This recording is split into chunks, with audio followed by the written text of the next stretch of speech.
Fight club को मैं one of the greatest movies of all time मानता हूँ, क्योंकि ये मूवी मॉडर्न मैन की जो प्रॉब्लम्स है, जो उनकी दशा है, उनको अच्छे से दिखाती है। और ये मूवी इंडिया में आने वाले टाइम में और भी रिलेटेबल होती जाएगी। फाइट क्लब में बहुत सारे लेसन्स है, बट हम आज बात करेंगे एक लेसन के बारे में, जो कि वो लेसन है टाइम, डेथ और लाइफ के बारे में। बहुत से लोगों के पास एक गोल होता है, बट वो उस गोल पे एक्शन नहीं लेते, वो इन एक्शन में फंसे हुए होते हैं।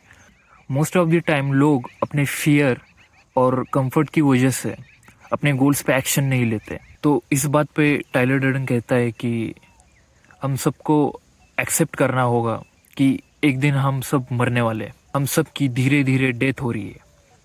इनफैक्ट अगर आप ये वीडियो देख रहे हो और अब आप अभी 22 साल के हो, तो आप ऑलरेडी 22 साल मर चुके हो।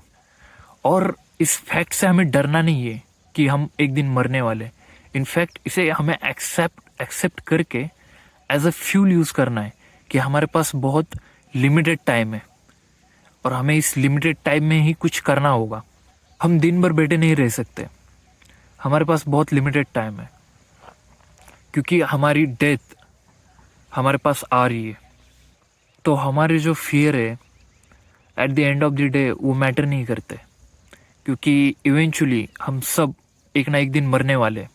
दुनिया में सभी लोगों का एक एज के बाद सर्वाइवल रेट जो है वो 0 है। मतलब सब मरने वाले हैं एक ना एक दिन। तो इस फैक्ट से डरो मत, इस फैक्ट को वेपनाइज करो, अपने गोल अचीव करने के लिए इसे एज अ फ्यूल यूज़ करो और अपने जो गोल्स है उस पर एक्शन लेना शुरू कर दो। This is your life and it's ending 1 second at a time. इसे डरने से और कंफर्ट जोन में रहने से कुछ नहीं होने वाला। इस फिलोसफी के कॉन्टेक्स्ट में और एक सीन है फाइट क्लब में, जब नैरेटर और टाइलर डर्डन एक 7-Eleven शॉप में जाते हैं और वहाँ पे एक रेमंड नाम का शॉपकीपर होता है। तो वो बातों बातों में बोल देता है कि उसने अपनी पढ़ाई छोड़ दी। उसका सपना था कि वो जानवरों का डॉक्टर बने, बट उसने किसी रीज़न से वो पढ़ाई छोड़ दी। तो ये सुन के टाइलर डर्डन उसे बाहर खींच के लाता है और उसके सर पे बंदूक रखता है और उसे कहता है कि रेमंड, अब तुम्हारी मौत होने वाली है, मैं तुम्हें अभी गोली मारने वाला हूँ। रेमंड को कुछ समझ नहीं आता, वो हड़बड़ा जाता है, वो रोने लगता है। तो टाइलर उसे और डराता है, उसका वॉलेट ले लेता है, उसका वो एड्रेस देख लेता है और उसे बोलता है, अगर तुमने कल से अपनी पढ़ाई कंटिन्यू नहीं की, जो तुम्हारा सपना है उसके टूवर्ड्स तुमने एक्शन नहीं लिए, तो मैं तुम्हें आके गोली मार दूंगा।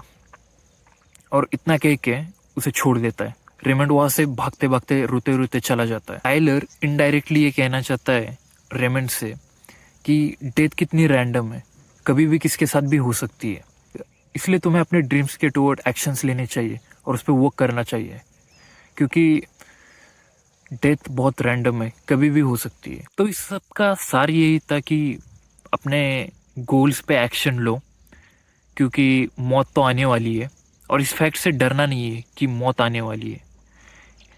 इसे एक्सेप्ट करना है और इस चीज़ को एज अ फ्यूल यूज़ करना है अपने गोल्स के टूवर्ड्स एक्शंस लेने के लिए।